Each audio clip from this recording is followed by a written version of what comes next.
Welcome, everybody. We are here at the Overkill Festival, art, gaming, and film event using popular culture to create an open debate. And this year, our theme is the end of the world as we know it. And we were thinking in the time of many crises, we want to look into the visual representation of the end of the world and the ideas, fiction, like within games or films or speculative design or interactive art, can bring to construct and the debate and maybe a better world for us. And tonight is part of our research trajectory towards the festival. So we organize all kinds of events, such as lecture and discussion, but also interactive film evening, gaming nights, experimental workshops, to bring a lot of different people into our research and a lot of different perspectives to create the program of our festival. So in March, we started with our first event, which was an interactive film event, where we showed Tank Girl, introduced first by a talk from Patricia Reyes, who talked about her research into digital activism, especially focused on the globalization of the movement of Extinction Rebellion. And then after watching this movie, where it's a fiction from the 90s, for the people who don't know,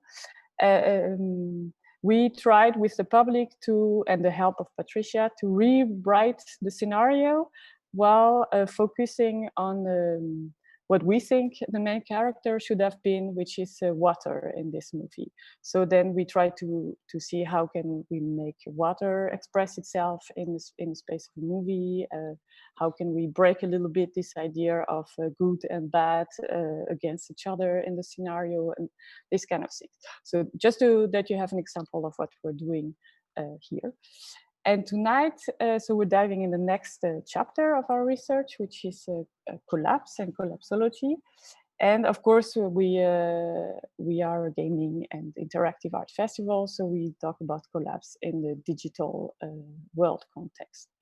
And this is why we have all these guests with us tonight, just to for the people who want to remember what collapsology is. It's the interdisciplinary study of the risk of collapse in our societies. So it brings a lot of different disciplines together to look from different perspectives. What are those crises and are those collapses happening? So like economical collapses, ecological, economical, agricultural, like a lot of different collapses.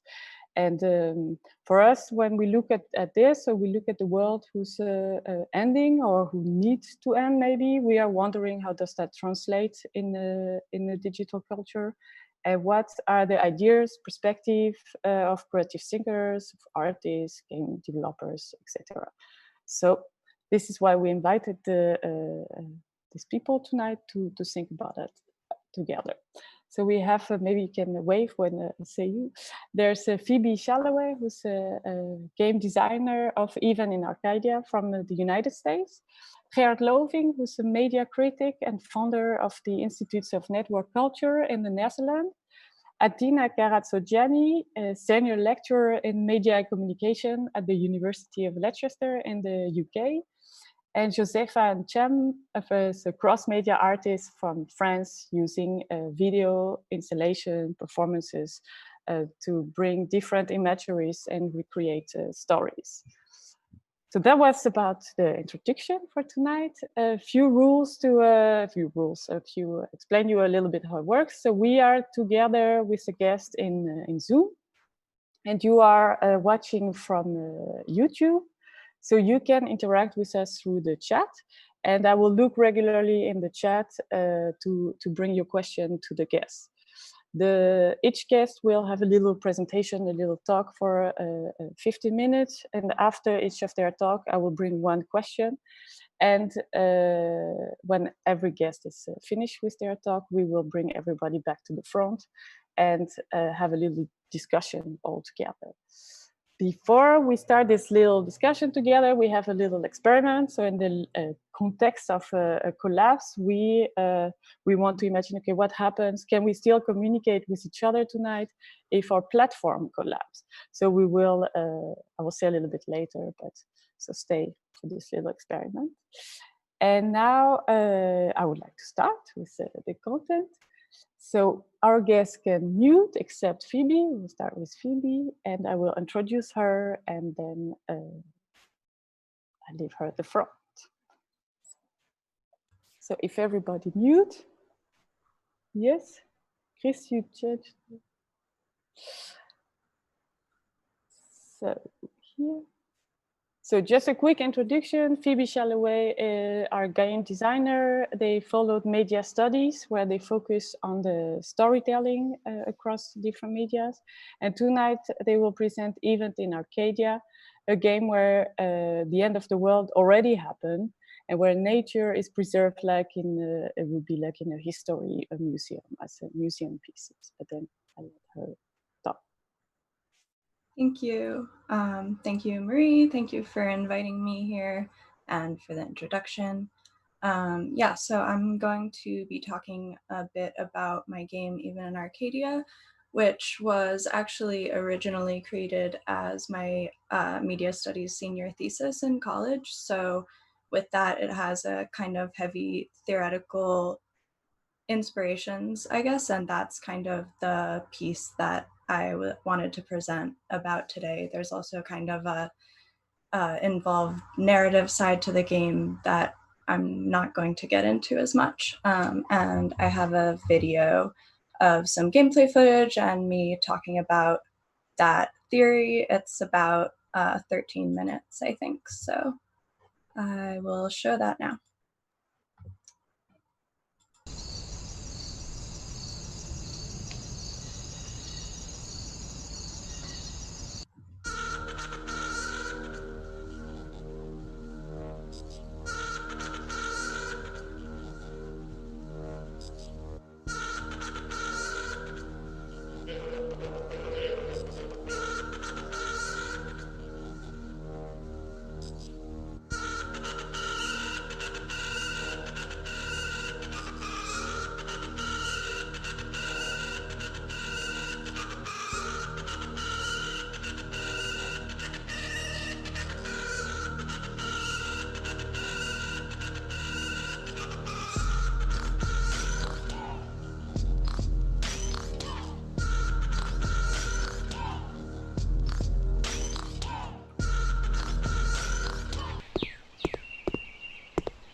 Even in Arcadia takes place in a sci-fi far future where massive colonization corporations own and develop entire planets, selling homes on the hottest new world to consumers the way Apple sells us the newest version of the iPhone. The latest new world hosts a beautiful botanical garden that gives visitors a chance to experience the ecosystems of long-gone planet Earth.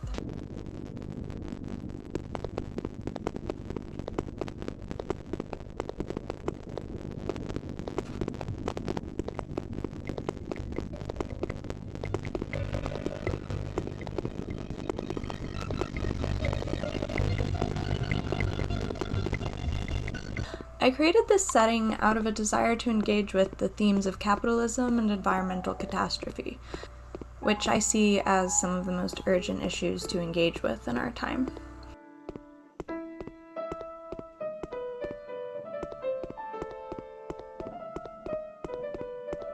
Some theorists have proposed that we are now living in a new geologic era called the Anthropocene, or the Age of Humans. According to this idea, humans are now shaping the world around us with the power of a geologic force. Others have proposed capitalocene as an alternative term, positing that economic systems, rather than the human race, are responsible for shaping changes to the climate. When humans, or their social and economic systems, gain the power to affect the environment at the same level that air currents or tectonic forces do, can the concept of nature still retain its meaning?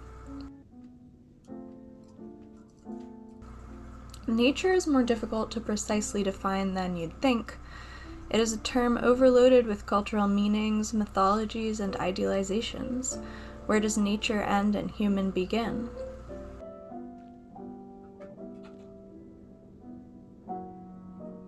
Before the invention of agriculture and the development of city-states, when early humans lived as wild animals, the distinction between natural and man-made must not have existed. If this lack of distinction had held, we might now view cities as a form of natural architecture like anthills or birds' nests. Instead, some scholars have argued the opposite, that in the Anthropocene, our theoretical framework should subsume the category of nature into that of the human.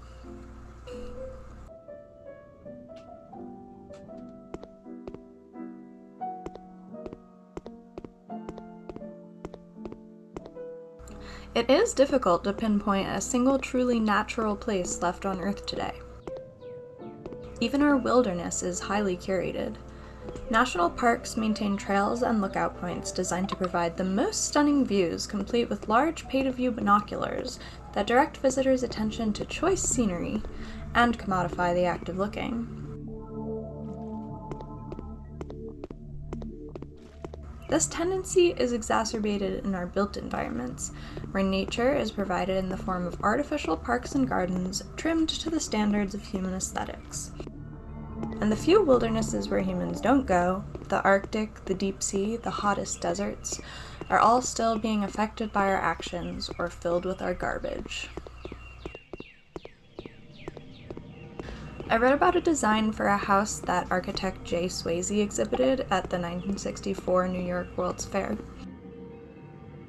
A product of Cold War anxiety, this house took the idyllic suburban home of the 1950s and transported it into a fallout shelter. Buried underground, Swayze's house turned the distinction between inside and outside on its head by subsuming the inside into the outside. The home included windows complete with dioramas providing an artificial view of nature. Swayze saw his scenes as not only replicating the above-ground window, but improving on it, writing that, with traditional homes, we must take what we get for views. After looking outside, I decided an artist could do 1,000 times better.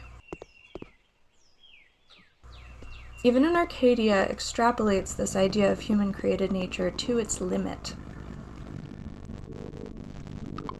I followed capitalism's principle of unlimited expansion into a world in which humans' resource-driven relationship to nature has carried them beyond Earth and into an interplanetary Anthropocene, where people shape the ecologies of hundreds of planets across space and time.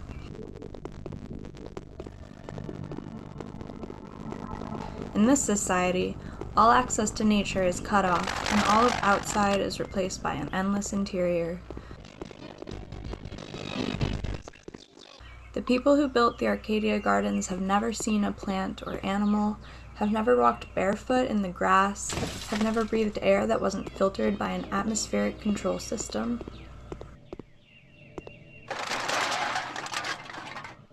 The Arcadia gardens are the version of outside that exists in Swayze's underground home, the constructed landscapes of American parks, the version of nature that exists in contemporary cities.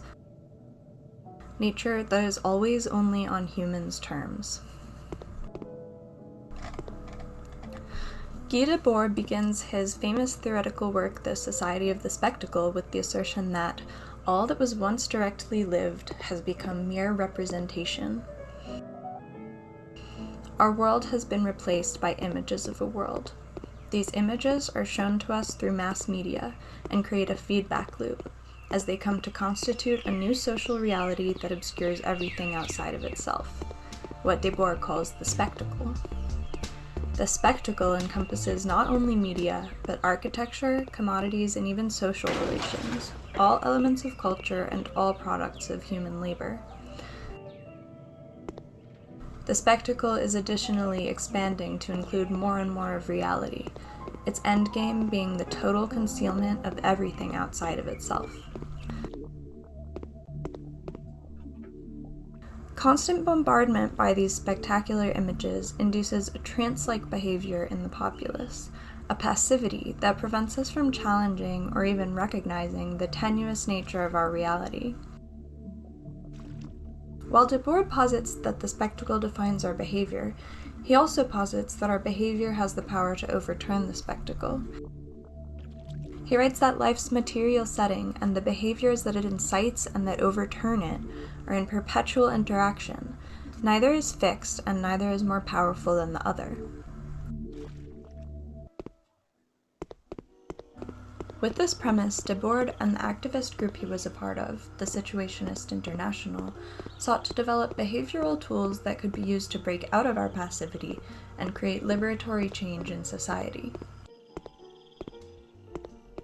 Let me emphasize that much more was at stake in this task than the mere alleviation of boredom. It was a fight against the cancerous spread of capitalism's logic of standardization into all facets of life. One powerful and viable behavioral tool for the Situationist International was play, which exists radically beyond the capitalist work ethic and follows its own set of rules, not society's. Cultural historian Johann Huizinga's influential definition of play posits that it is limited in time and space.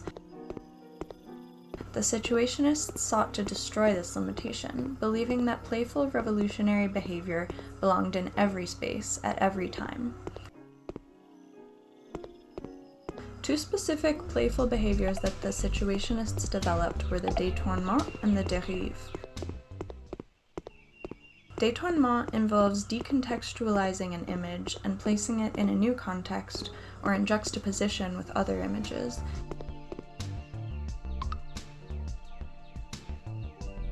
Dérive is a playful constructive method of moving through space that draws attention to the space's effect on its inhabitants.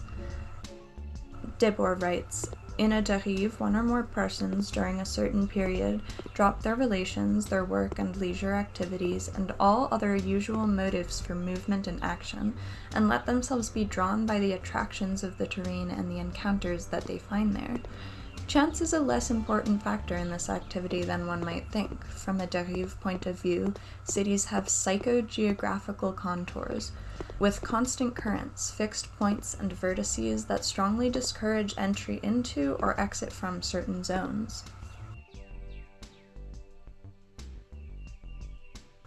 In their early days, Debord and his friends would dérive through Paris for days and even months at a time, searching for images of play, eccentricity, secret rebellion, creativity, and negation. Some of these dérives sought to study the behavioral effects of the built environment through the newly invented discipline of psychogeography. Some sought to psychologically disorient. All sought to reject the logic of unremitting productivity under capitalism. When creating even in Arcadia, I was interested in applying the logic of détournement and dérive to a video game. I drew on the structure of Punch Drunk's immersive theater production Sleep No More, a site-specific theater piece in New York City, which I saw as dérive applied to live theater. Following this, I created a series of connected spaces which actors move through in real time and in repeating loops. I hoped to create a milieu in which players can experiment with drifting through a space without goal or direction, interact with the stories that the space holds, and observe how the space influences their movements.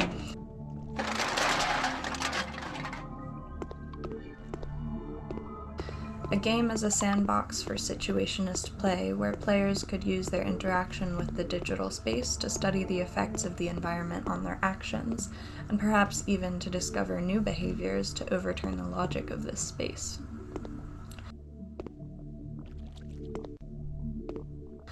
Whether or not my game achieved this rather lofty and theoretical goal, I do hope that it managed to materialize some of the ideas about nature and the dérive that I have described here, as well as telling an interesting story about several of the characters who were responsible for creating the botanical gardens in which the game is set.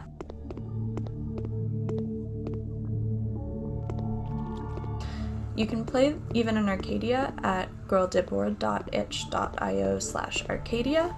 It is pay what you want, and for 5 more days it is also available in a fundraiser bundle of 20 other games, all proceeds of which will be donated to Black Lives Matter and National Bail Relief Funds, and I'll link to that bundle in the chat.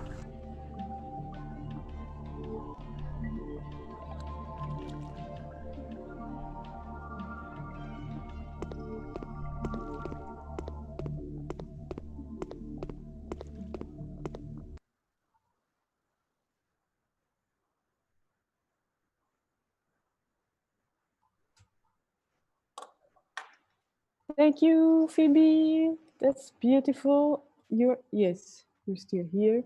Yes. I saw we had a little glitch, but I hope most of the people saw the walk through the game. So that's all right. That's part of the game. Thank you for this really beautiful presentation. I understood way more than what I actually thought about it first. I had one one question, but you, the player, you talk about it as a consumer, and you ask us repeatedly to throw something away in the garden. Was it your intention not to ask? I have to find the proper way to say the question. That's you put so it's like our behavior don't change in we are in the future where Earth disappeared, and that we have this garden who remember us what nature was on Earth, but you kind of force us to behave the same as we were behaving, and which made Earth disappear. I would imagine. Is this because you have a pessimistic opinion, and that anyway we won't change, or I don't know. Sure. I don't know. Oh, let me like move that aside. I was looking at the chat on there. I don't know if I would say I have a pessimistic opinion. I think I wanted to draw attention to what I see as kind of the inevitable outcome of capitalism if it doesn't change. I think this idea of expansion into space is kind of like this dream, like following the American frontier closing. Like now the next frontier is like expanding into space, and just continuing like modes of capitalism and imperialism onto other planets. And I hope that's not going to happen. I don't think of myself as pessimistic, but I think I wanted to engage with these themes, and I wasn't confident in my ability to depict a utopia or to know what I think that would look like. So I thought that depicting the opposite in order to like draw attention to what ways we're kind of already in this exaggerated world was more what I could do. So that was kind of the idea behind the setting. And like planned obsolescence was a big theme that I was thinking about, with entire planets becoming disposable, and the kind of ubiquitous trash cans in the gardens are just another nod to that theme. Thank you. I think we can come back to this after all together. There's a lot of things to talk about. But now we're gonna continue with Geert. So I ask you, Phoebe, you can mute yourself, and Geert, unmute yourself. Good evening. Good Hello. evening. Can you hear me? Hi. Yes. Yeah. Okay. I just say 2 little sentences about you, and then you can take the front of the of the screen. So Geert is a media theorist, a net critic and activist specialized in networks. And tonight he will talk about the collapsology of the digital mind and reflecting on mental collapse in this context of physical distancing and excess of social media. So let's hear it. Okay. Yeah.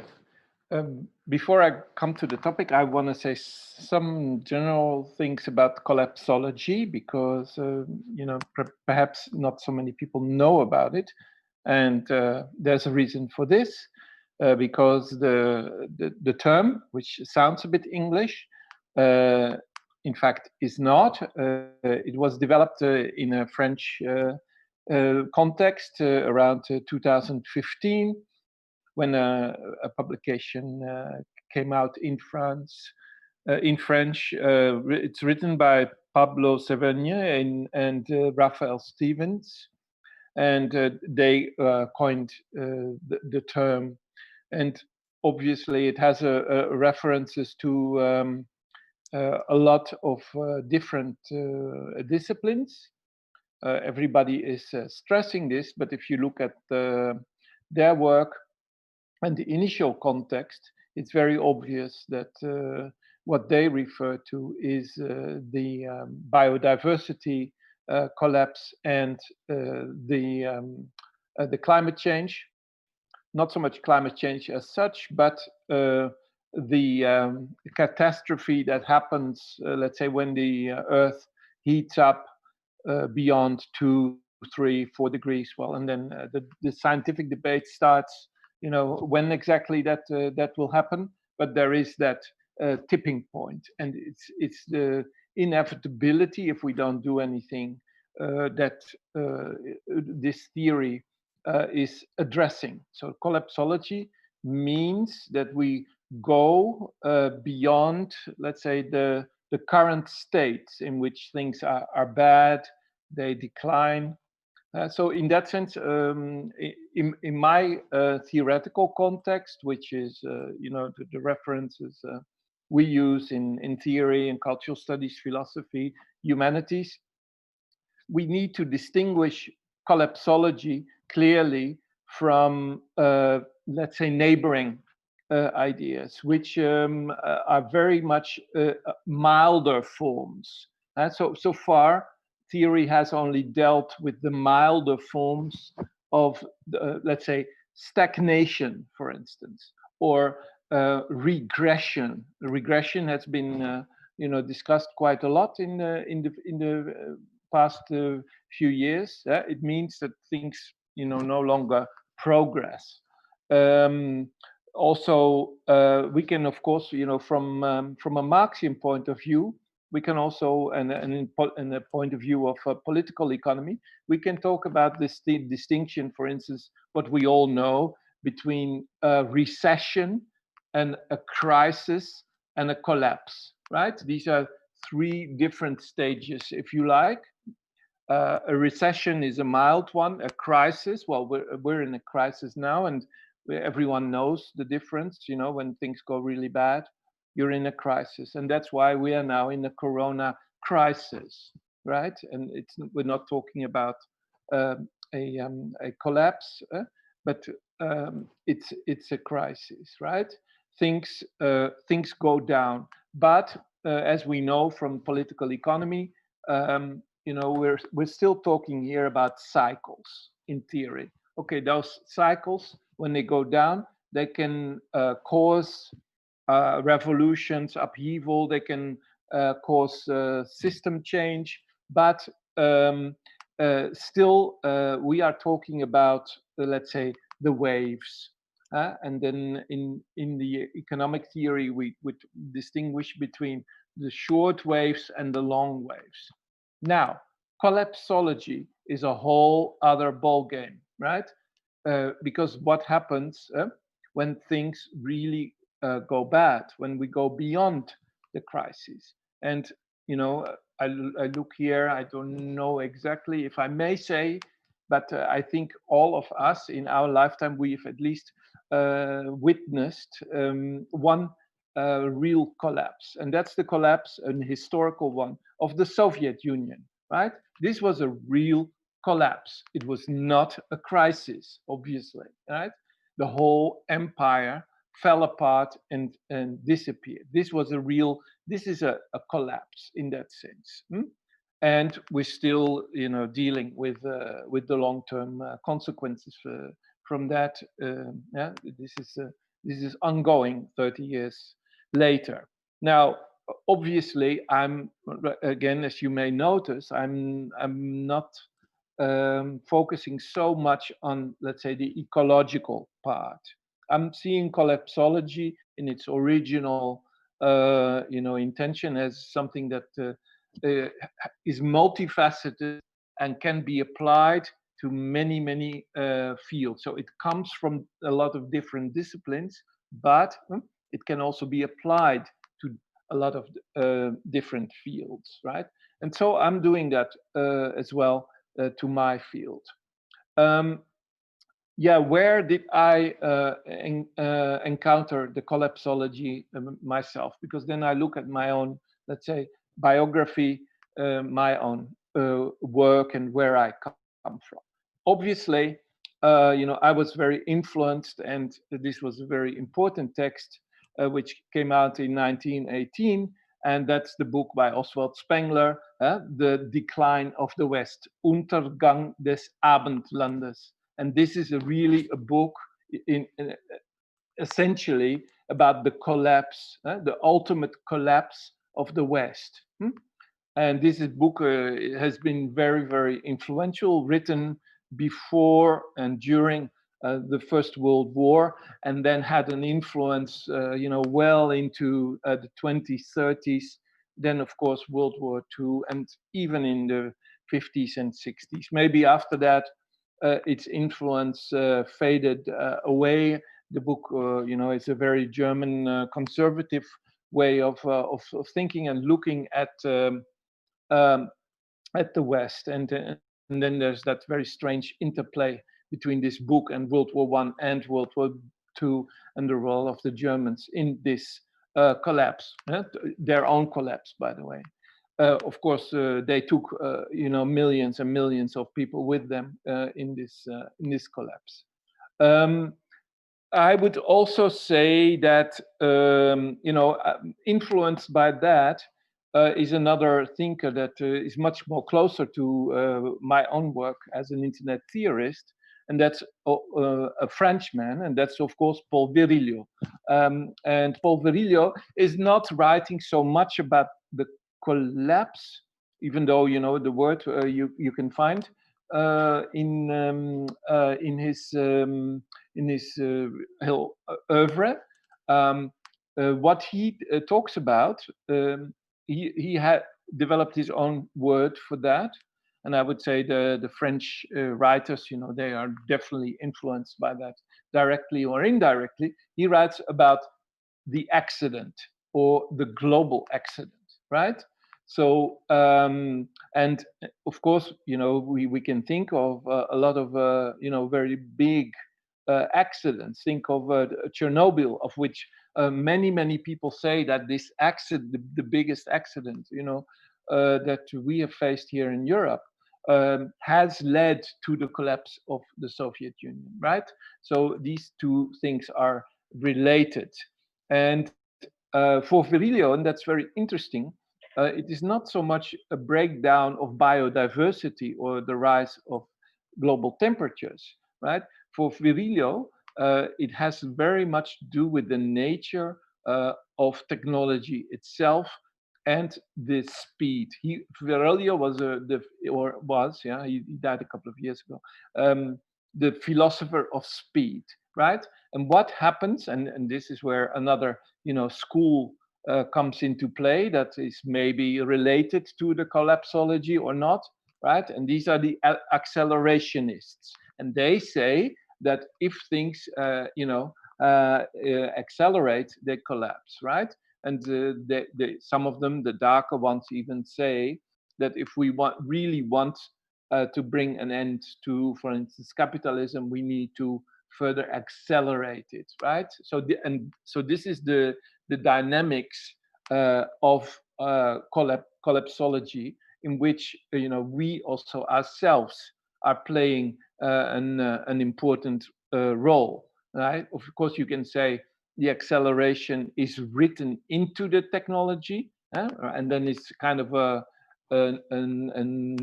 law of nature that it needs to collapse, and a lot of people believe that, right? They say, if things go on like this, they will collapse, right? We hear that very, very often, right? So then there is a certain fatality or inevitability of it. But in the debate about accelerationism, this plays an important role. Can we influence this or not? And I think this is also one of the things we can discuss tonight. Are the things that we're talking about inevitable? And that brings me to the question, if we apply that then to the very concrete and mundane topic that I study myself, which is the internet and internet culture, where we don't really see a lot of collapse. It would be nice to have much more collapse in the technology sector, but that's simply not the case.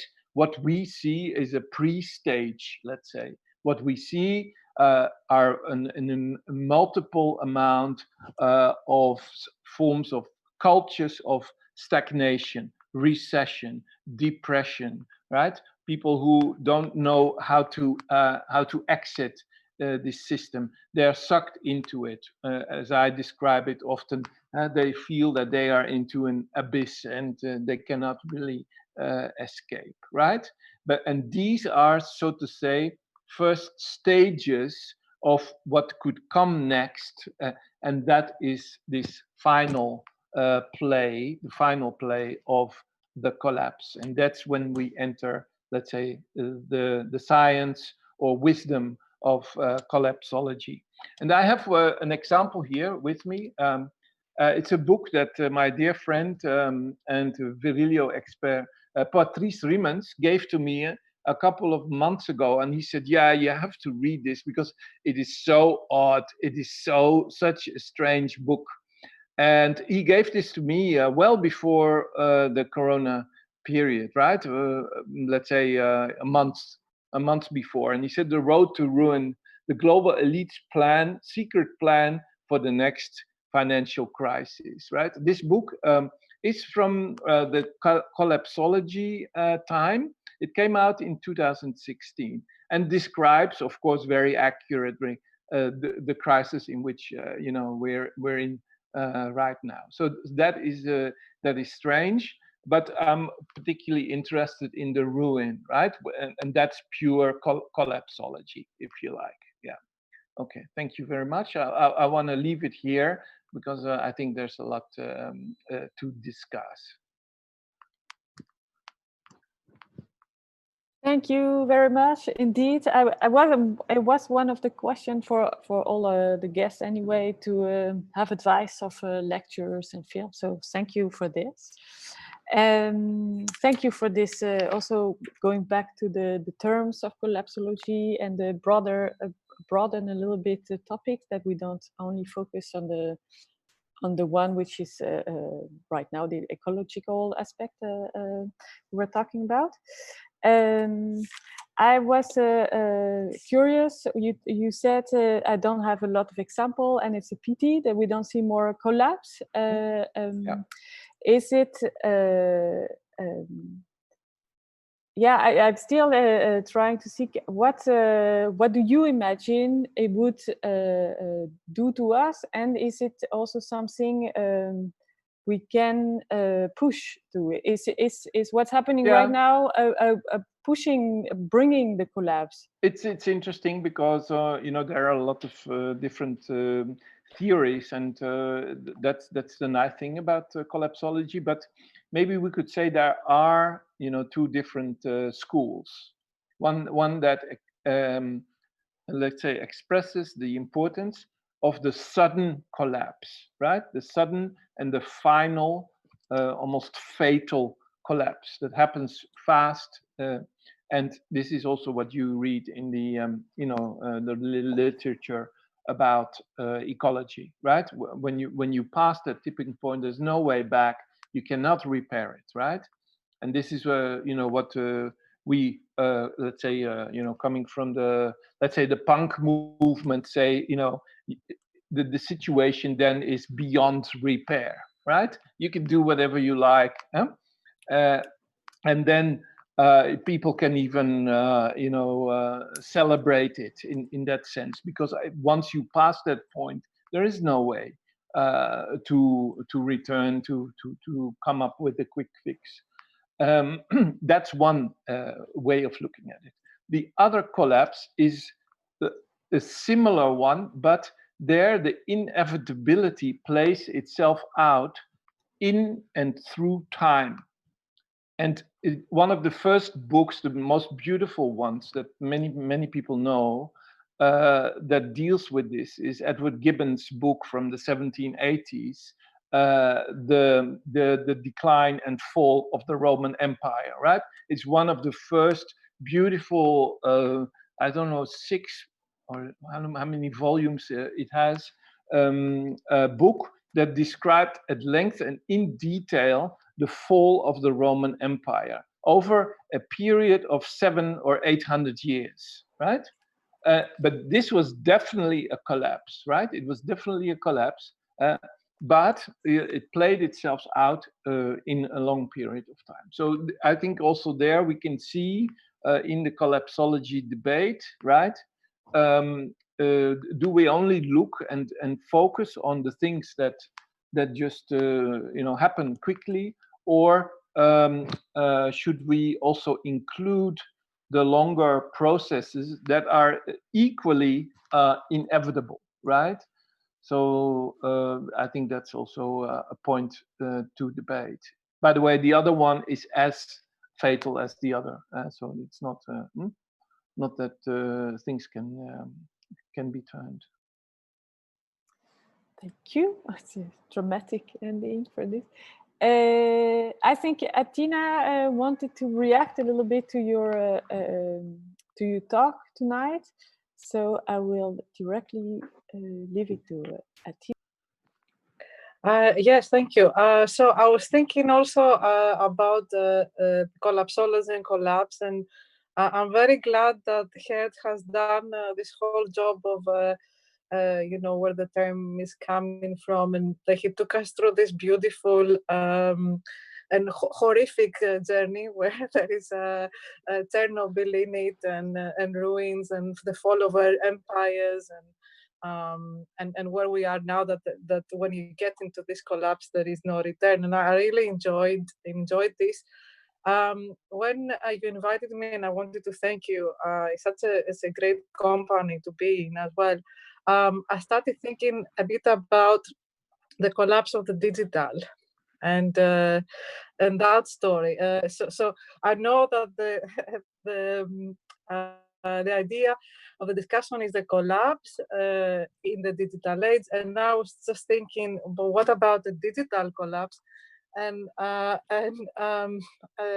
was thinking about this actually for some time, because we ended up writing about the possibility of digital collapse with a colleague, Richard Aldridge from Warwick, and we wrote a piece about the undersea water cables, and in that, because they carry about 9% of the internet of the traffic, right? So what happens if they are disrupted is you would have a digital collapse, basically.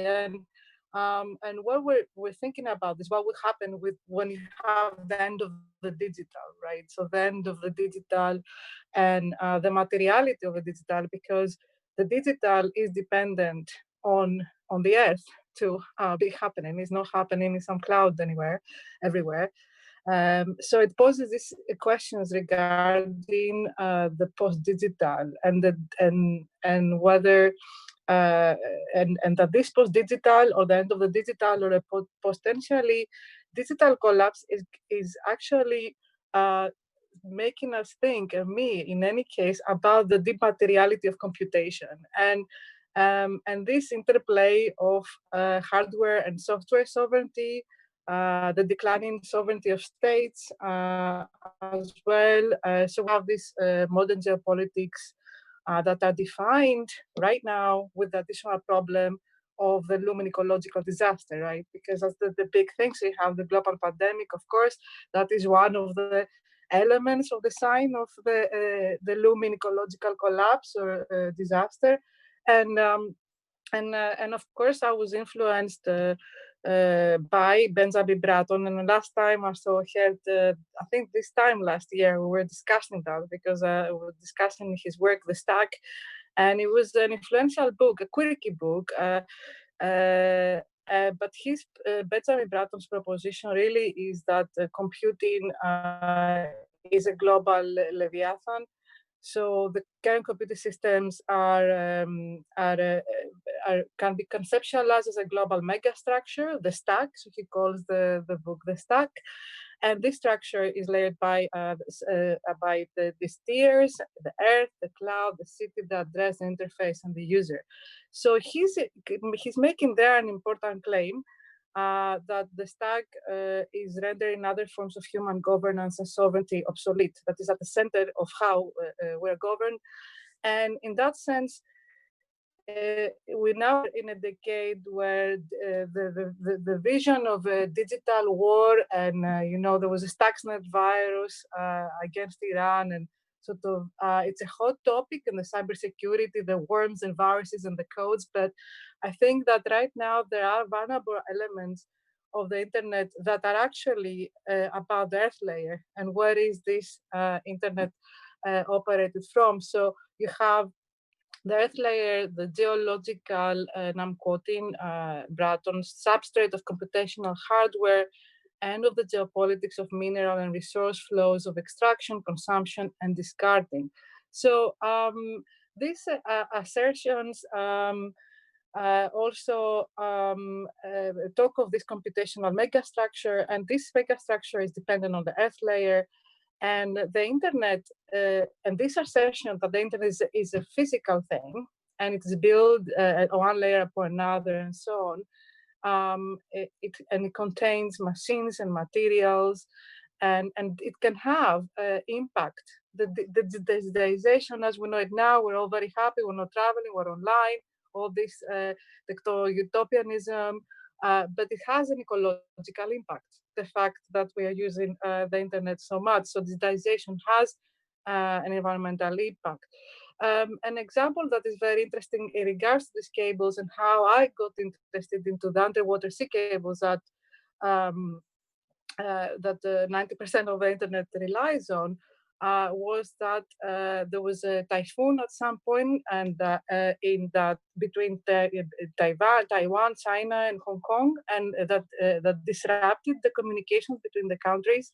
So, and this 95% of global communications traffic is handled by just 1 million kilometers of undersea fiber optic cable. Now, this is quite important because as this stack that Benjamin Bratton talks about is a layered physical and virtual construct. So then one of the questions it begs urgently is, when will this contingent megastructure fail? And how will it fail? In that sense. So the question is, where will the digital collapse? And of course, Bratton is not the first to assert the physical nature of the internet and connectivity. Geert has done it. Vincent Mosco, for example, in 2005, in his book, The Digital Sublime, has done it. That you have this digital era that promises the transformation of society and the cyber utopianism, and so on. But at the same time, you have the proposition that the internet that actually consists of servers and computers and physical, there is a materiality to this computation. Another person that has talked about this materiality of the internet is Nicole Starosiewski, who talks about the important that wireless and cloud as terms, they are designed to disguise the underlying need for physical infrastructure. So you have these seemingly wireless lives that we have, but actually they are dependent. The cloud is as a utopian language deployed to market this romanticization of these products is happening as well. So instead, the Bratton account, I think, brings this focus on the conflicts arising from state geography and cloud platforms and state and sovereignty, for example. Now, there have been worries about this material manifestation of the internet and the global undersea cable network, because it is a system of this physical system of fiber optic cables joins major countries of the world, and it carries 95% of international voice and data traffic. And these cables in the past, because they were there also, they were carrying Victorian telegraph messages before they were doing what they're doing now. And they carry many kinds of data, phone calls, email, bank accounts. Multinational companies rely on these cables more and more. And the loss associated with this disruption and the impact it would have would be remarkable. And the biggest threat to that would be the global financial sector. Of course, I think the pandemic already did that. So in the sense of how these international banks are processing and rely on these cables actually working and crossing the global seabed, for states, banks, and markets, they are dependent, and therefore these cables are serious points of vulnerability. Then there is the problem of military operations, and the idea that if there is a military operation, in historically the cables are attacked. So and you have military operations that are dependent on these cables. The US Department of Defense data traveling on undersea cables, the unmanned aerial vehicles, and so on. You have the NSA and the Five Eyes, the intelligence systems. They are dependent for internet surveillance on these cables as well. So the physical destruction of a number of cables will slow down the internet and would disrupt. And if this kind of physical attack would combine with another type of attack or a Stuxnet type of attack, you could have the potential to disrupt military operations and so on, which might not have been a bad thing. But the really pondering the structural vulnerability of these cables, it has not been discussed a lot because despite of this panic that it causes to think that a lot of the critical digital infrastructure depends on these cables. So the states worry about the cyber attacks, and the grids and so on.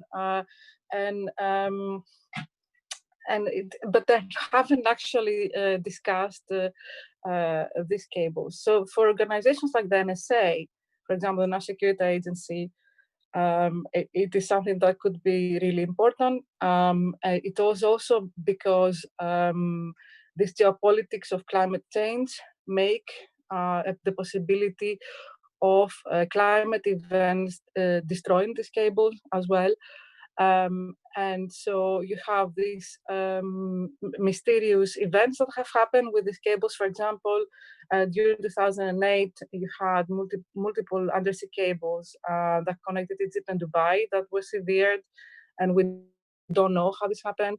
They were at the opposite ends of the Mediterranean, one close to Alexandria, the other one was not far from Marseille, and you had like these 70% of international communication between Europe, North Africa, and the Middle East, and the subcontinent were actually carried by these cables. So basically 80% of India's international connectivity was lost at that point. So there were other incidents where there was somebody fishing and they actually unearthed cables and they caused a disaster. So, okay, to finish off, I think I have said enough. It was a bit of a digital collapse kind of scenario. Or let's see what would happen with this and what is going on with these cables. And the international law, I mean, about these cables is somewhere from the 19th century. Actually, that covers them.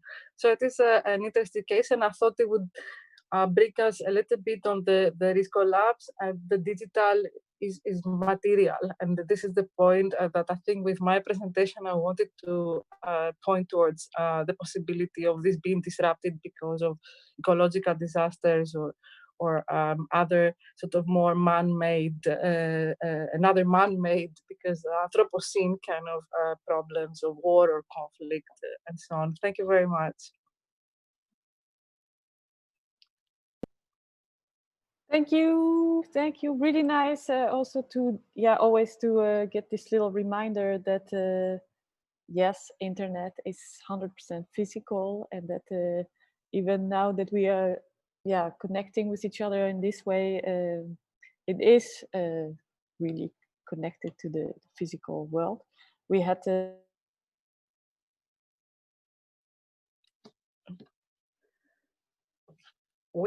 I have lost you.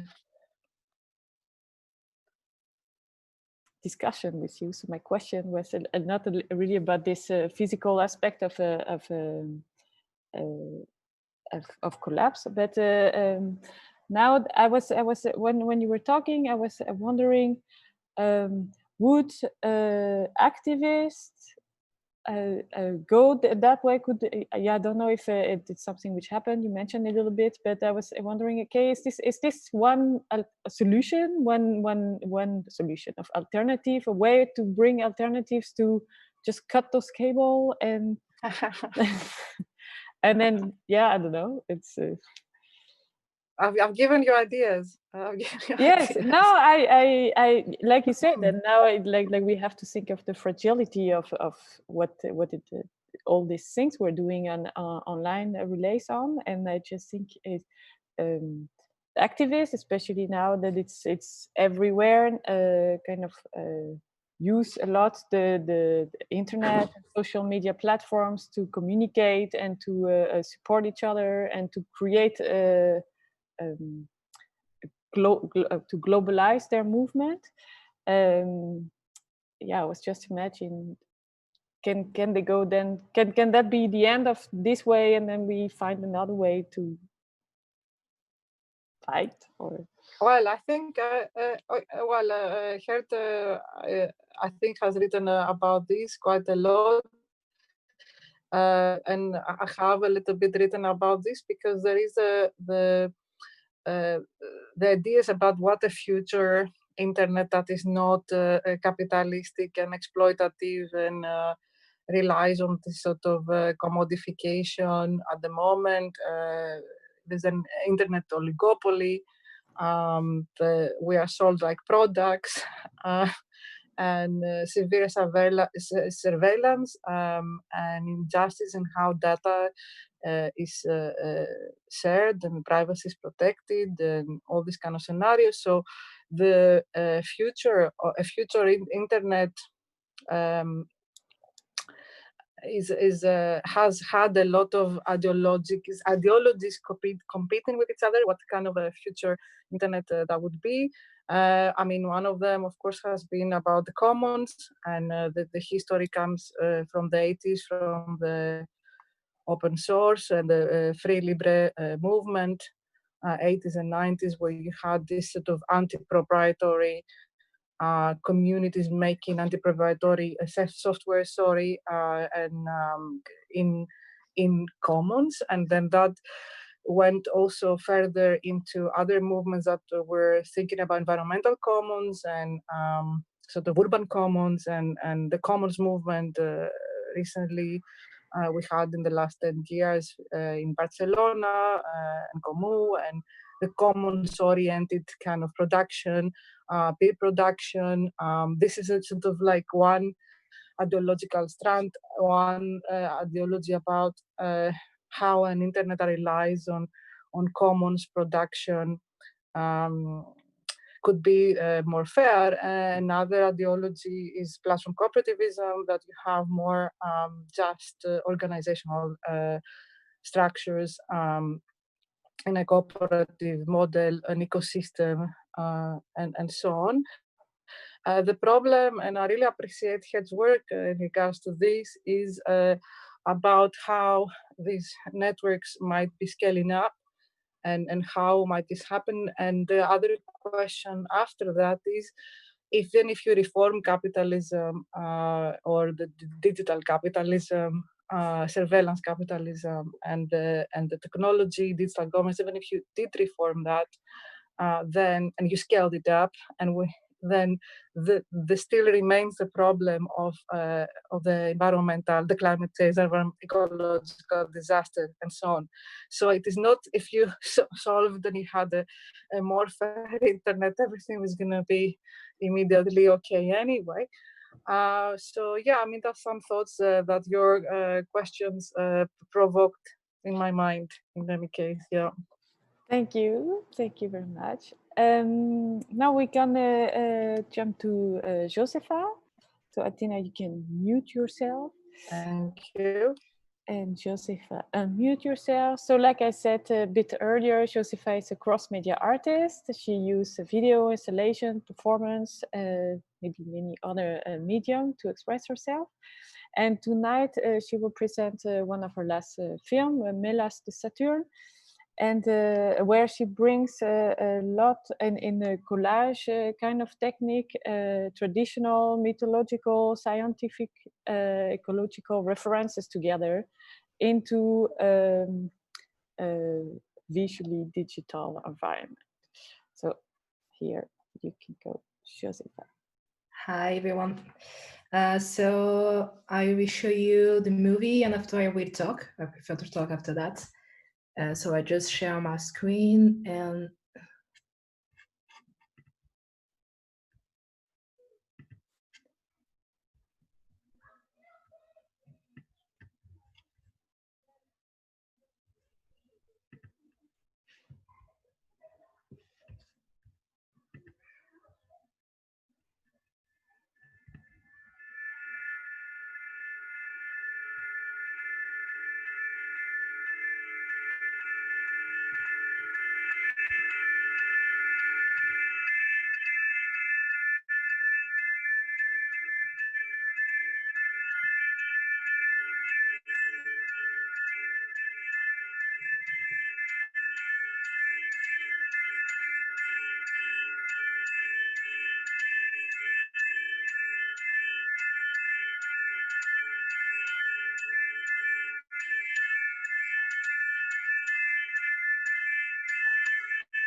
In the loneliness of collectivity, I am persona.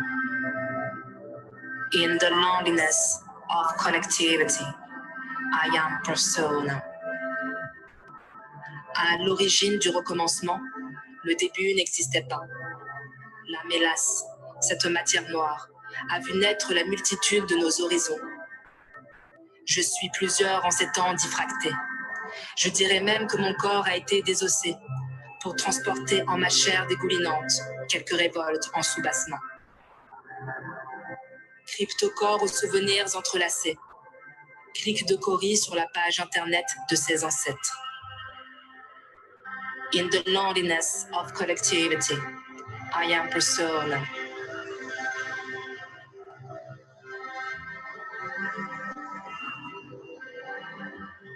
In the loneliness of collectivity, I am persona.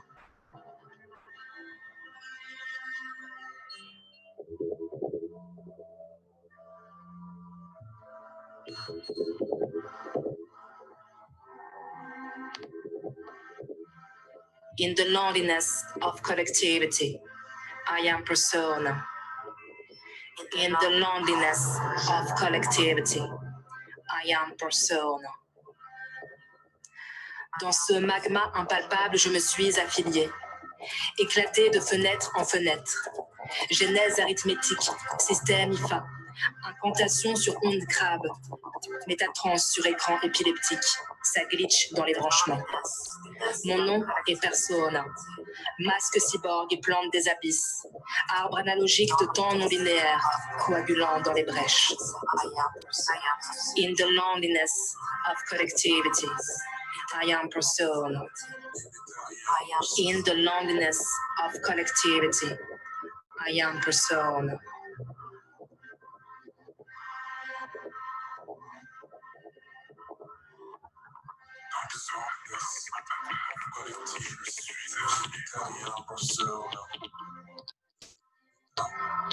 In the loneliness of collectivity, sont enchevêtrés à travers les métadonnées. Dans the loneliness of collectivity.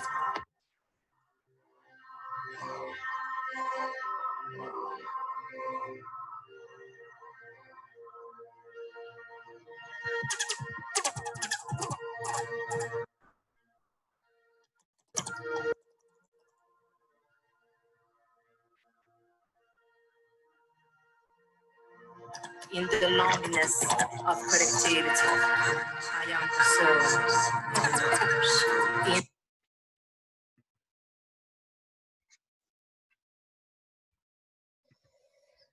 So I will stop here because maybe it's too long after that.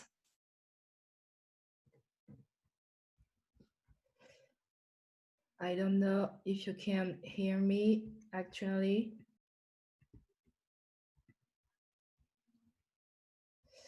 So maybe I can talk just a little bit about this movie and really quickly.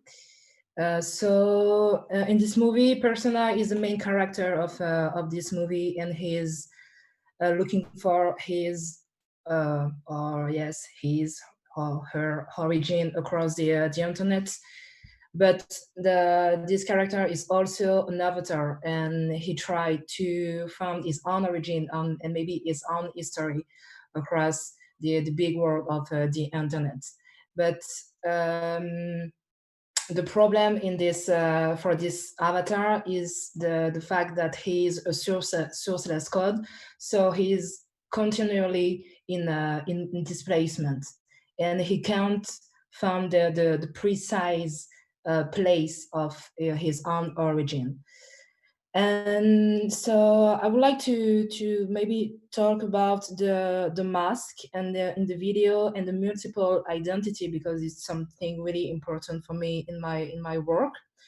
And for this work, the evolution of the character is only on dark space. So there is 3 dark space. There is abyss, there is caves, and also darknets.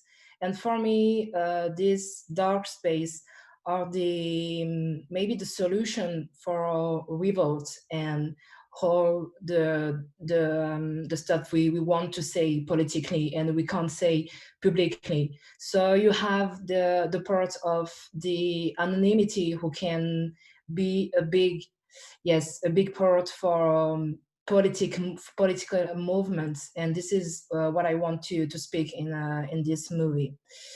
In a way, for me, the revolts can grow in this really dark space, and I think actually it's a big question because with all the new technology, and you can be tracked on the internet with your with your face, and you have the problem of the biometric passport.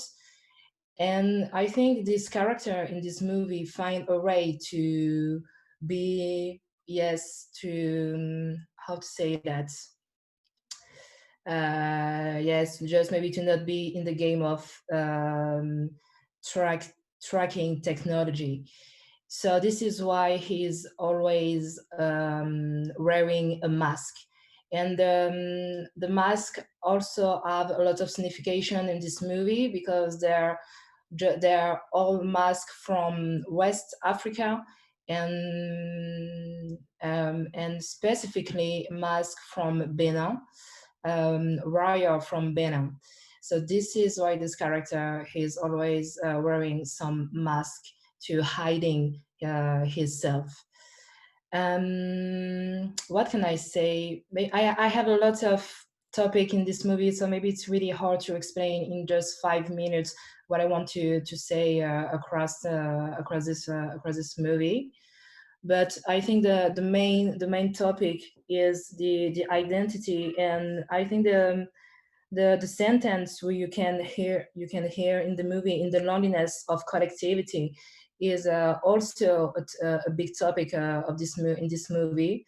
I really want to talk about the loneliness across the internet, and the internet is also a big community. So when you want to find your origin in the internet, you also find collectivity, but you're the only one just behind your screen. And I really like the idea of internet genealogy, and how you can connect collectively with someone else who's not part of your family, your blood family, and how you can construct something else. And also for me, it's a really important point, because my own history is really blurry. So I found a lot of archive and story on the internet about my family, but I'm really not sure that if it's true or not. So this is how I construct my own genealogy, maybe across the internet.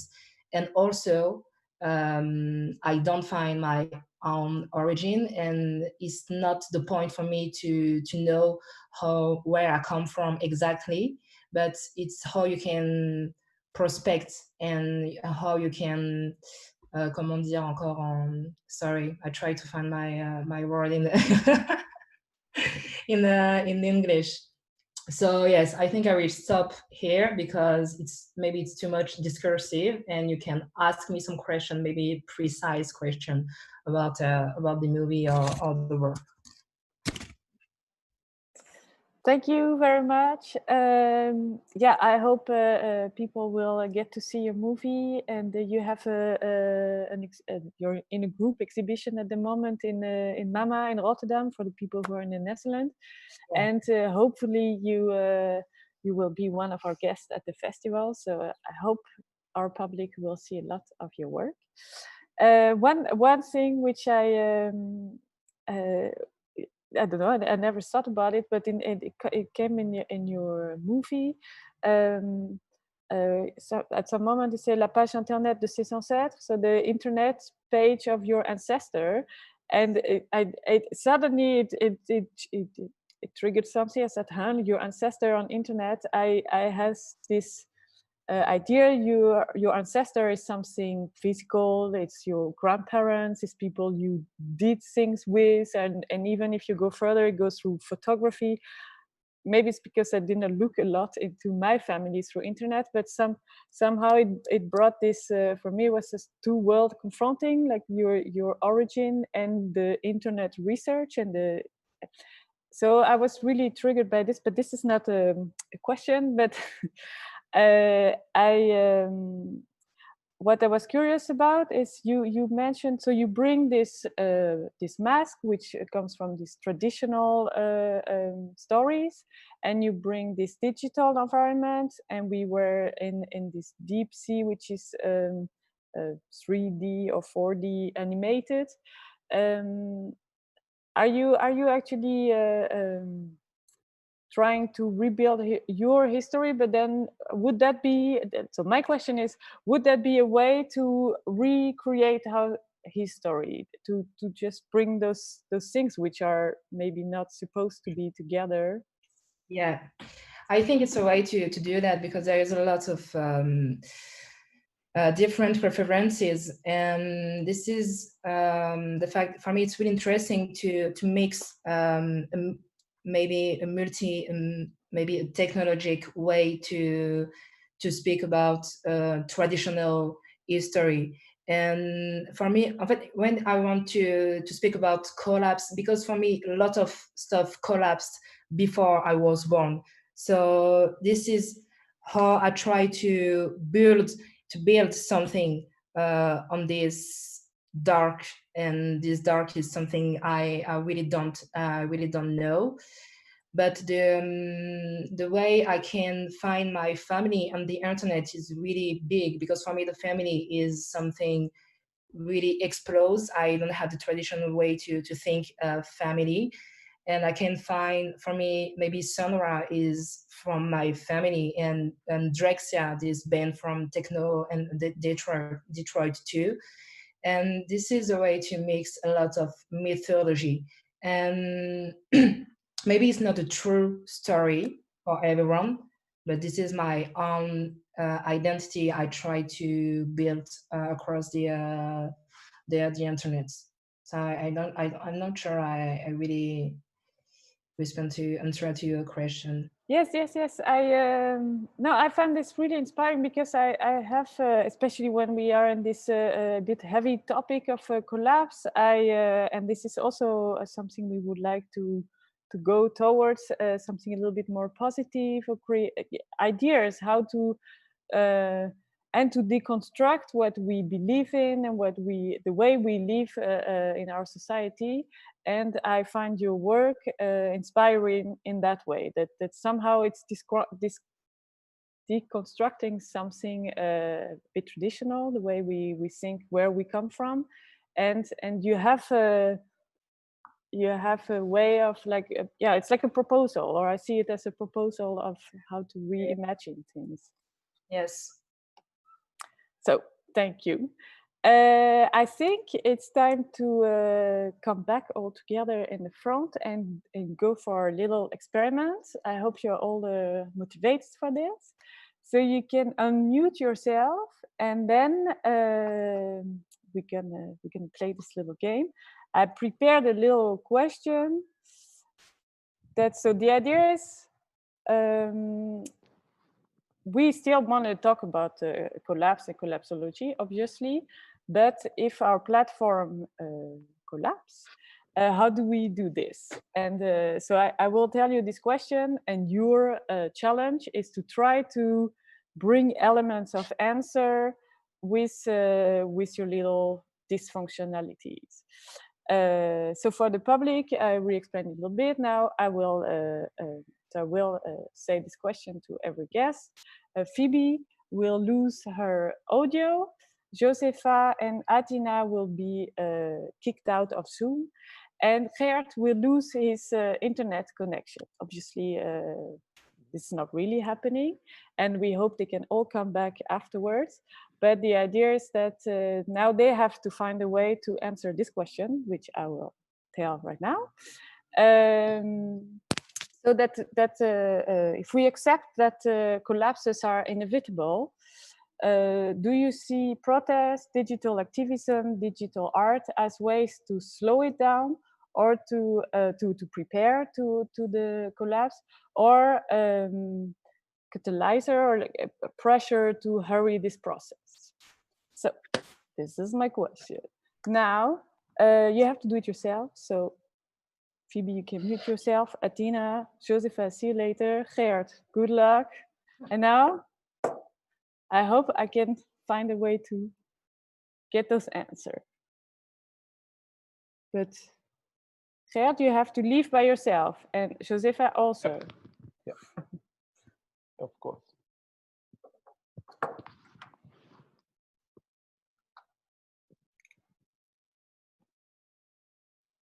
Aha. So now I have to be on all my tools. I have in Zoom a silent Athina. In WhatsApp, nothing. And in this, Josèfa is in your YouTube, so she joined our public. So let's see.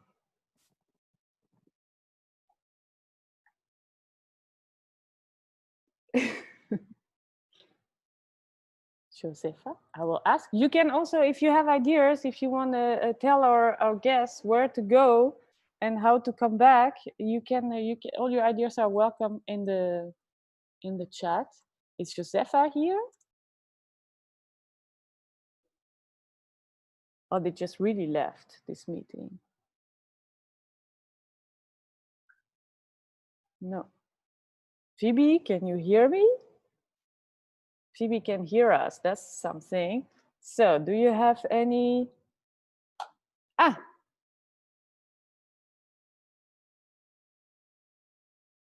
What is Eike saying? What? So, Josèfa, any? So sorry, I try to be at every side at the same time. Any? Yeah. So I am writing to Josèfa now in the YouTube channel, meaning that she can't have access to Zoom. She's now in the public side, so with you guys, and then you can actually directly talk with her. That now Athina, I don't know where is Athina, and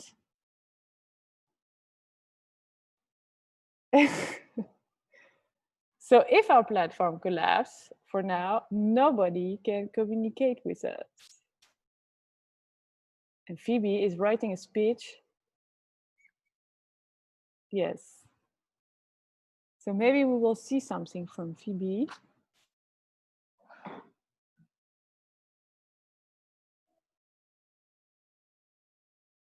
Josèfa is not reacting. Geert is gone. So I tried to find ideas where they could be. I imagine maybe Athina is trying to contact us via WhatsApp, via Instagram. So I try to imagine where I would go if I would have no internet. I would call. Maybe Geert would call. Josèfa is thinking on YouTube. Show us something, Phoebe. And Athina, I don't know. She's super lost. I hope we did not lose everybody for the whole night. But in a few minutes, they should come back if they did not find a way to communicate with us.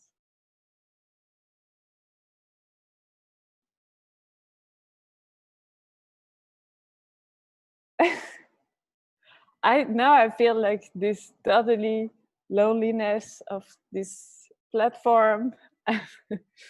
Yes, Phoebe is here. Wait, so I have to be of the three options: slow, prepare, accelerate, collapse. I worry that acceleration is too unpredictable. Slowing can be good depending on the collapse. Right? Oh yeah. But I think that the only option I am sure is positive is preparing, creating positive small local spaces that are resilient. Thank you. Yeah, this is something which is also maybe we can explore in the discussion afterwards. But local network and local support is something which comes back. I see Geert.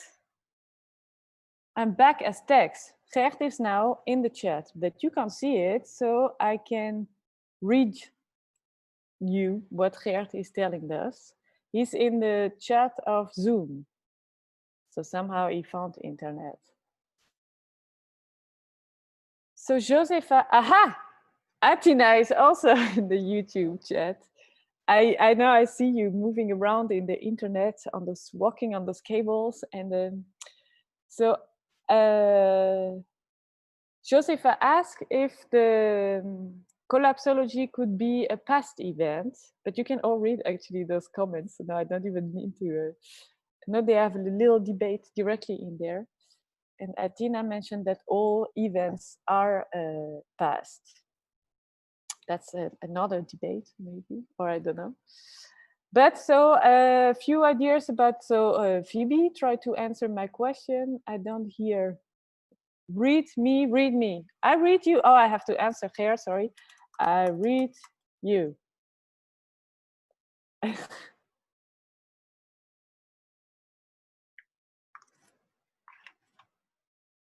So, YouTube is asking, so I have now to communicate with Geert in this chat here, and YouTube is asking if maybe time is part of collapse. But in the conversation, we talked a lot about future event. Yeah, yes, time is part of collapse. We talked a lot about future future collapse that can be relay collapse.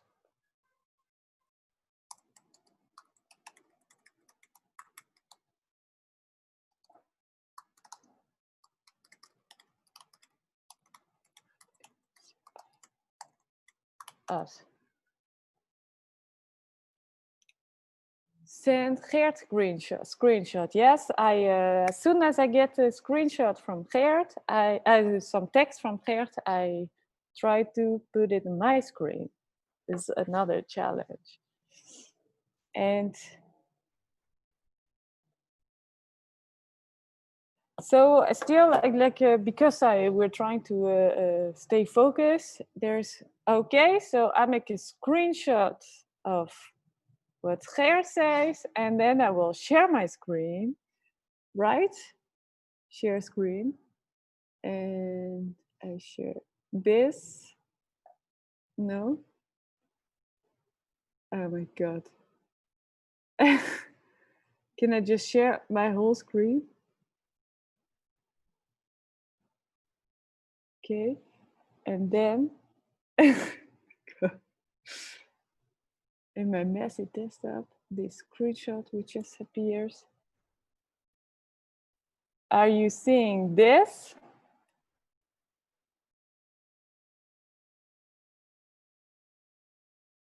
We got news from Geert. So for those who can't see, there is the slow and the fast collapse. Both are fatal, like he mentioned earlier in his talk. Now, I think, so everybody kind of tried to answer the question. Everybody found a way to come back, even if I would say Geert cheated a little bit. Maybe you can all come back into the Zoom and we can have a little less messy way of talking with each other, if Zoom allows us to have everybody back. I will stop sharing my screen. Cheek, cheek. Yes, Phoebe is back. Yeah, Geert, hi. Up, Athina is coming back. Hello. And Josèfa, do you know the concept of quantum and oh yeah, Josèfa is now having a debate by herself on the YouTube chat.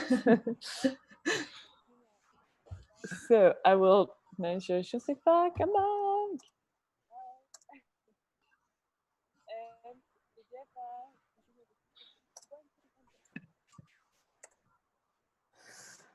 All right. So how was this for you? Confusing. Confusing, yeah, definitely. Well, I did my best. I made the whole room and I sent the link and no one came. So I could answer the question. I was like, this is easy. Just create another one. But no one came. So I did not see an invitation. That would have been nice to jump to another place. It was on the YouTube live streaming. That's why I asked you about where is the YouTube link so I can go to the comments. I never saw that in the comments. No, I did not see a new link. But that's a nice idea. Just to say, forget about this one, we jump into the other one. And Josèfa was well prepared. In 2 seconds, she was in the chat. So that worked really good. And then Phoebe could share, she just wrote her answer. So Phoebe is the one who kind of answered the question. And Geert, you kind of cheated. You had the internet. But so we have a few ideas. What to do if this Zoom meeting breaks down? Well, Athina makes a new one for us, or we just go. It works. I think the chat debate kind of started, so we're gonna pick this up. And sound and video would be easy things to. We will. I just mentioned it now, but we are next event, online event, will not be on Zoom because we're really trying to work with alternatives, and we were not confident enough to with our connection to stay on Jitsi. But this is our objective to test and to work with other platforms. So, but that was for now. Now there's a lot of question actually in this chat, so I have to go back a little bit up. They were during the talk of Phoebe already, people asking. So we have a question from, I'm sorry if I say it wrong, Kashya Krishna. She asked, can you reflect on the capitalism represented in the aesthetic of your game juxtaposed with the print of your shirt? I love this question. That's really funny. I definitely wore this shirt today with it reflecting the game's aesthetics in mind. But yeah. Oh, wait. I mirrored my video so that you could see the text correctly, and now it's bothering me, and I'm putting it back. Okay. Wait, it didn't go back. I'm sorry. Mirror my video. Whatever.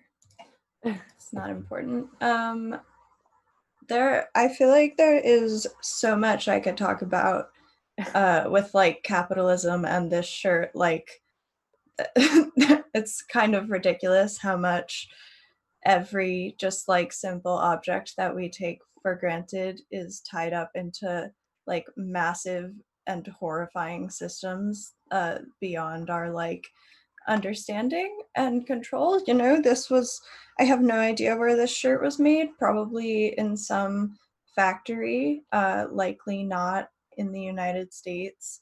It like clothes are not made to last, they're made to be purchased every season, and then, you know, thrown away for like the next hottest fashion, which gets back to that idea of planned obsolescence that is kind of prominent and even in Arcadia.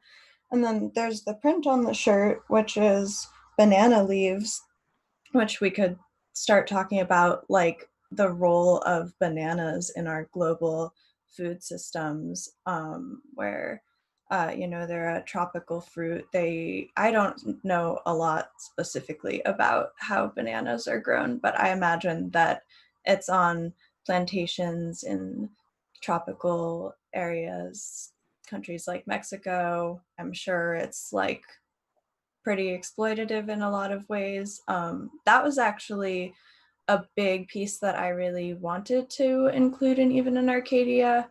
When I was working on it, there was a lot of stuff that did not make it into the game, but I was doing research on kind of the relationship between botany and global empire and imperialism and all of the horrible things that have been done to people in order to get certain natural plants as natural resources. Bananas are implicated in that for sure. Then there's like the style of the shirt, which is like a Hawaiian shirt, which you could probably talk about like a Hawaiian shirt being this like touristy thing that's kind of what's the word, co-opting an indigenous culture that has been kind of put into the United States but is still pretty distinct from it. But it's just kind of seen as this like fun style to wear. And I don't know anything about Hawaiian shirts, but I imagine they're not like a traditionally Hawaiian thing. I think it's just like they put tropical prints on them and then people like wear them to the beach. So those are just a few of the topics that I can think of coming out of this shirt. And I'm sure you could write a big essay about it and like about any just object that you look around and find that has been manufactured in this weird global capitalist economy. So yeah, thank you. That was a great question. I liked that. Where did you purchase this shirt? It was my dad's actually, and I stole it from him. So it is secondhand in a way. Yeah, I do like to get a lot of my clothes from thrift stores to kind of combat that like fast fashion thing, and also I feel like you just find cool weird stuff there. But no, this one was my dad's and I don't know where he got it. Yeah. Nice. Thank you. Yeah, really nice. Also, like that with a lot of things we can bring a lot of stories, and I think I have the idea like what we talked about tonight is a lot about different ways of saying stories and how we have to be aware that we are telling stories. Yeah, that it's all about how we tell the story, and that we can try to think of yeah, who told us our stories, but also is there ways to rewrite them, and how can we do this, and can we do this together, can we do this differently? So thank you for the short story. Then I go to this next. It will be like not a continuous debate, but we have a question from Rosa Menkman. She asked Geert. She thank you for the talk, and I don't know if I exactly believe that technology is not seeing collapses. Would you not think we live in an era of the collapse of the truth or privacy? And then she continues, in my perspective, we passed those crises and are indeed beyond repair, but maybe Geert also sees this differently. So. Yeah, thanks a lot, Rosa. Yeah, the thing there is, especially with computer technologies, these machines coming from, of course, 19th century, but then primarily designed in their first models in the Second World War. They are so-called intelligent machines, and they are based on the principle of feedback.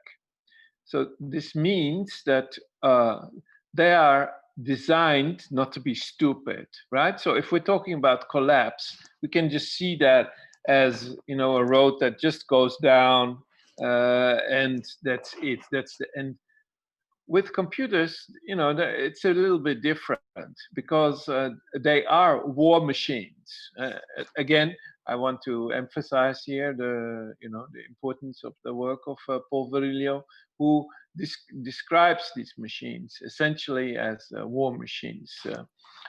So does the German media theorist Friedrich Kittler and many, many others, right? The media machines, the computers, they are war machines. And in the case of computers, they are based on this feedback principle. So it means that if we think they're just collapsing, they will pick up on that, and they will immediately start to change the course, try to integrate whatever critique, try to understand that the environment in which they were placed, which is suddenly different, needs to be changed, and the machine needs to understand, right? So these are very, very basic principles of today's technologies, and that's why they are not so easily just qualified as stupid or evil, right?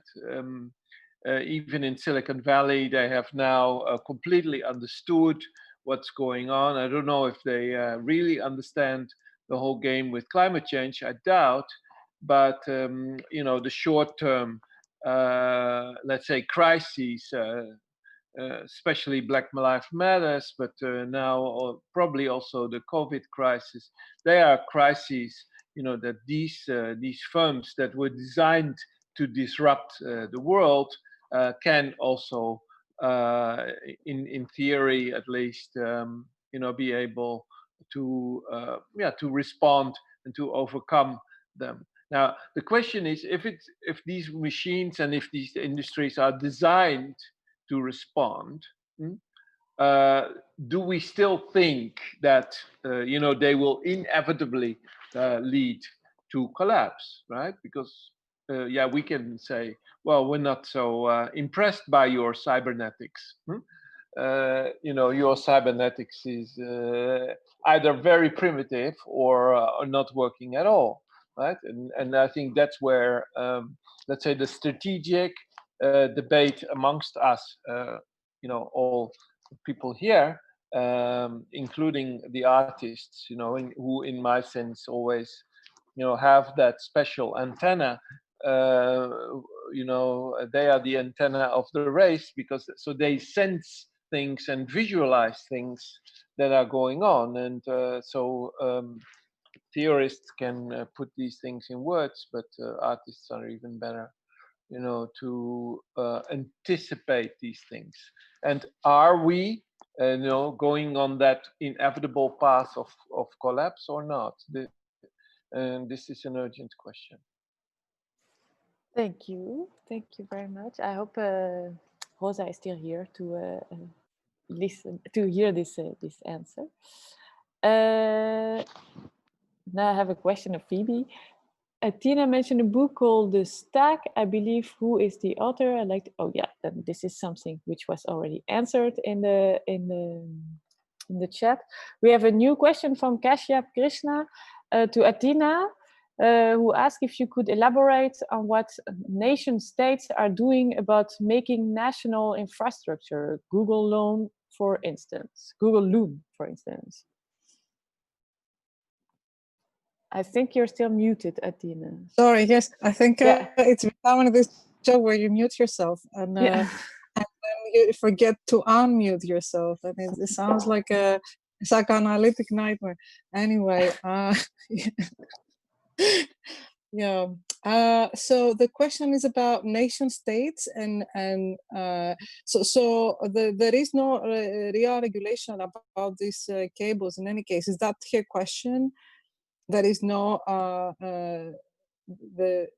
there is piecemeal, very how do you say? There's no like regulation that is global. There is no global law like in regards to this international law. Really, there's piecemeal regulations right here and there in regards to the cables. The other question was about the nation states.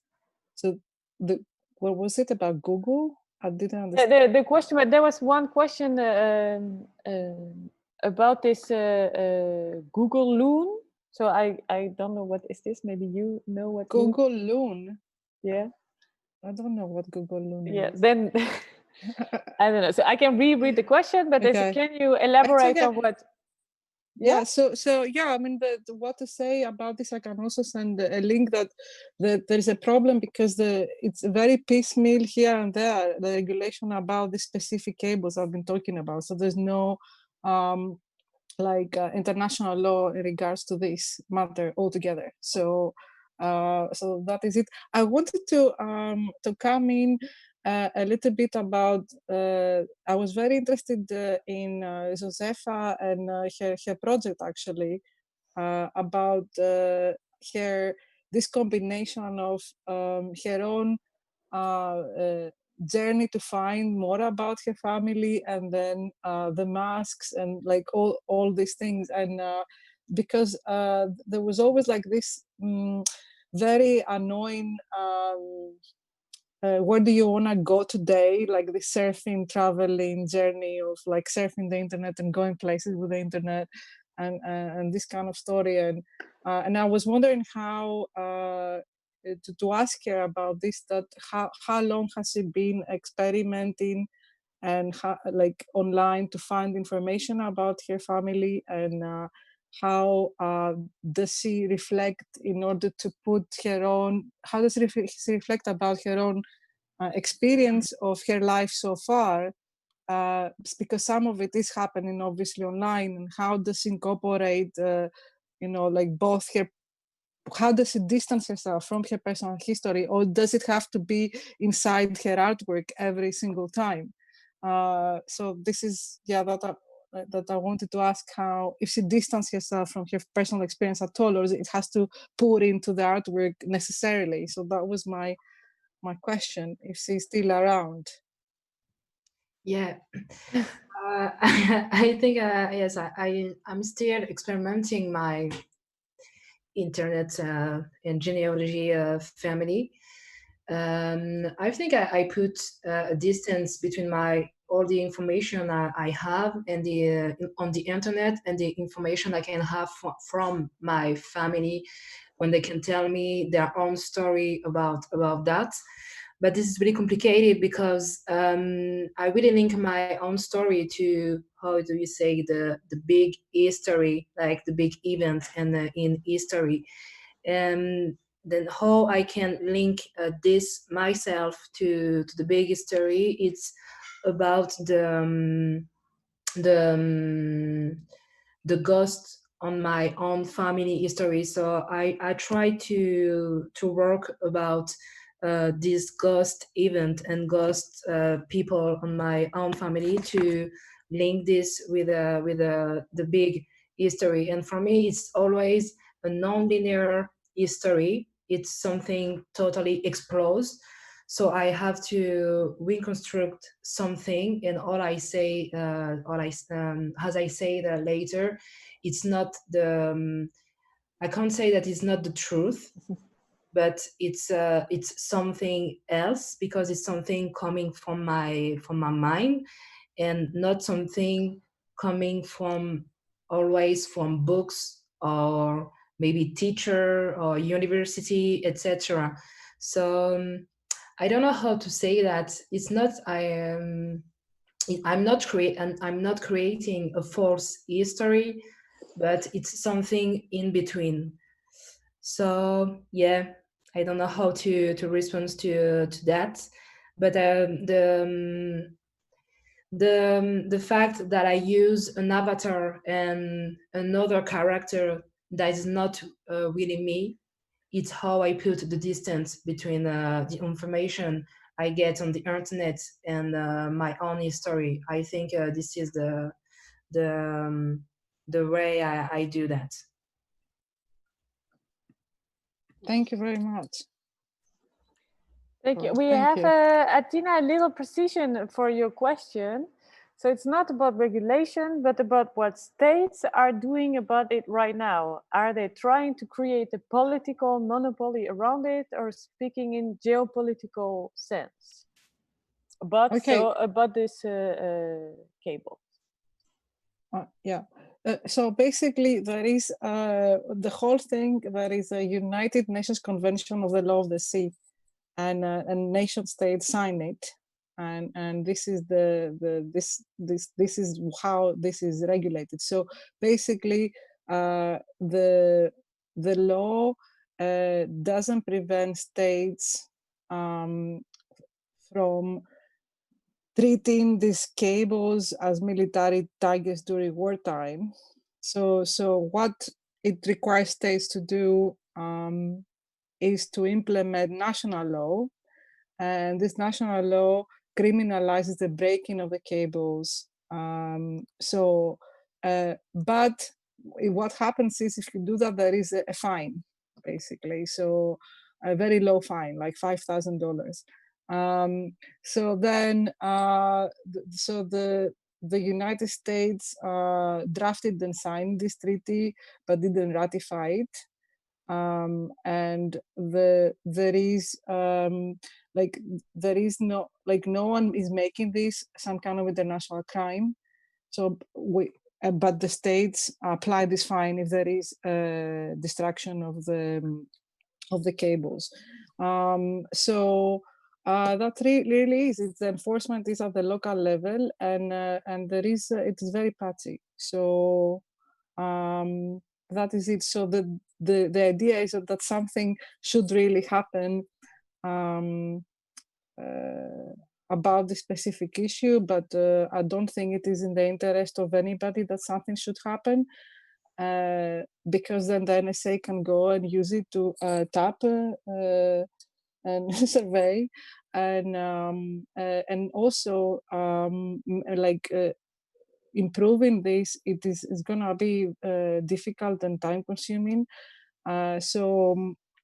And these cables, they have integral systems of monitoring. So then if there's a break, they actually communicate that there is a break. So there's the maintenance vessels that trace the location of the cables and all that kind of stuff. Yeah, so basically, yeah, there should be something done about this, but I don't think there is an interest that it is done. Can I ask you a question about that? Yeah. Recently, I've heard about, I don't know if these are rumors, but about submarines or drones, let's say underwater vessels that are designed, to sabotage and attack these cables. So where on the military level, there's even let's say, an attempt to design, let's say, anti-cable weapons. And it was mentioned that the Chinese were into this. I don't know. Do you have any news about that? I can't say that I have read this particular story, but if you can imagine that it is militarily, I mean, it is an advantage if you, so every time in the past that there is a war, the cables are attacked. So why wouldn't you, as a defense preparation, strategically think about how disrupting them in the next time there is a war? So it is not something that I mean, it has to be thought, because you have the opportunity of, if you do that and then you attack through a code or a worm or like in cybersecurity, right? Then you have like a combination of things to do there, So I'm saying this because of growing tensions, yes, in between the US and southern China. Chinese Sea, Hong yeah. Kong, Yeah. the Taiwan Strait. I mean, for all This we is know, full of cables, yes, it's full. The exactly. whole thing is But about I gave cables. some examples that this area around Hong Kong is just crazy there. Ah. A lot of them actually are in the seashore in the US as well. And and accidents have happened, somebody fishing and stuff like that. So but for me, what is really, besides the military aspect, what is interesting also is the because you have all these weather phenomena because of climate change as well. So you might have climate change weather phenomena that are very disruptive that also kill the cables, and then we have no internet. So that could also happen as well. So yeah, I mean, I'm a bit more worried about the events that might have happened in terms of attacking the cables as an experiment that we don't know, like military exercises that we don't know about as well, because there are some unexplained disruptions of the cables as well that have been talked about. Yeah. Thank you. I hope it's what Kasia was hoping for. In the chat, but I think people can read it later. There's a few reference of books and essay to read, so that's really nice. And there were somewhere a question from Patricia Reyes. So she was the speakers who talked last time at our event, and she asked you, Athina, again. What is the institution in charge of maintaining the undersea internet cables? Oh, it's again about these cables. Do you think there's a way to seize, democratize that infrastructure? And how do you think that would change this prospect of a digital collapse? Well, yeah, so again, there is a general law and the states have to be basically, they are responsible. So if there is something, a disruption, so there's the United Sea of the law thing, and then there's the states are responsible, and then there is a paying of a fine if something happens. So there isn't an actual, like an actual thing there. Democratizing I think, as I said again before, it's gonna be difficult and expensive to get a regulation that everybody ratifies and agrees about these cables anyway. So this is what the problem is. But I think it is something that, because we're all relying, the traffic relies so much on these cables, it is something that needs to be discussed, surely, sure. Now, the cables themselves can cause collapse in terms of financial infrastructure and grids and all sorts of things if they get disrupted. That is true, like a collapse. So we don't have access. I don't know how quickly they are able to be repaired as well. So yeah, they are an interesting story in themselves. Yeah. Thank you very much. I think for what's about the public, we went through all the questions. I don't know if you have maybe a last question you would ask to each other, or if you want to say something more. Otherwise, I had just one little thing to finish. Because we were really serious tonight, I was wondering, Geert, you showed us this book that we all gonna read now. I was wondering if maybe Phoebe and Josèfa, or maybe Athina, if you also have fiction to advise to us, like something, and to be creative about alternatives, other ways, or yeah, I don't know, to go into stories. So if you have a film or a game or a book or something, a story that you could share with us, advise us to read. I have a list of movies I can post there, because while looking at this this story that we've been discussing, I was like, oh, what kind of movies can they be about too this? many.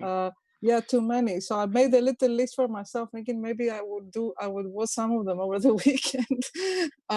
So I can post some here. So I'll Nice. find, yeah. Nice. Thank you. Yeah, I definitely have a recommendation, which is a really cool game that I found last week. You can play it in your browser. It's at blacktransarchive.com. And it's kind of this really cool collage-y game that's like a very pro Black trans space, and it's talking about ancestors. Actually, it might be interesting in relationship to what Josèfa was talking about with digital ancestry. It kind of asks the player to resurrect a Black trans ancestor whose story has been lost, but who is kind of fictionally preserved in this archive. And the art style is very cool and collage-y, kind of similar to both of our work in a way. And yeah, it's super powerful. It asks you to like select some things based on your own identity before you play, and then kind of you'll get a different experience based on that. And it was really beautiful and moving. So I'll post that in the chat. That's my Yeah, rec right now. she actually comes to the festival also, and Oh yeah. yeah, this is Oh, her that's a awesome. complete name. I will say it wrong. I'm sorry. It's Danielle Braithwaite Shirley. Yes, yes. Yeah, and you can look at it online, but it's also Netherlands is fantastic. It's also exhibited now in MU in Eindhoven, so the work is there to be seen. Oh, there you go. Yeah. And then maybe Josèfa, you have something for us to finish this evening? Yeah, I think you can check some books of Octavia E. Butler. You have a lot of science fiction, and it's really, really interesting. And for all this kind of world who collapsed, it can be really dark, and you have a lot of different topic in those books. Yeah, it talks about community, religion, technology, ancestor, etc. And maybe you can check the mythology of the techno group from Detroit, Drexia. This is really interesting because they built their own mythology around the story about of these slave children who died during the slavery, and their mother who I just have to find my word in English just quickly. So when the boat crossed the Atlantic, a lot of women have been pushed in the ocean, and a lot of pregnant women have been pushed in the ocean, and these children was born in the ocean, and they are the people, the direction people. So this is yes, this mythology. I think it's a new way to revisit the Atlantid mythology by across the prism of African culture and African American culture. So direction people are the children of slave and born in the Atlantic, who was born in the Atlantic. So you can maybe check this, and you can check also Shabazz Palace's band. It's a really nice band from Chicago, I think, who cross a lot of references. And also a really important movie for me, you can check Spaces the Place of Sun Ra. It's a really nice movie, a really old movie, but really interesting. Yes, so I put everything on the chat. Nice, thank you. I think that was everything for tonight. There's a lot of information in the chat from the public, from what you will share now. So come back to it for all this great inspiration. Thank you very much for your input and for your stories. I'm really glad that we did this together, and it really helps us to build our festival. So thank you very much. And I hope we meet again in different contexts, in maybe in the physical world someday, who knows. And have a nice end of evening, everybody. Thank you for having us. You were such a great hostess. Thank you. You're welcome. Yes, thank you. Bye bye. Bye-bye. Bye. Bye.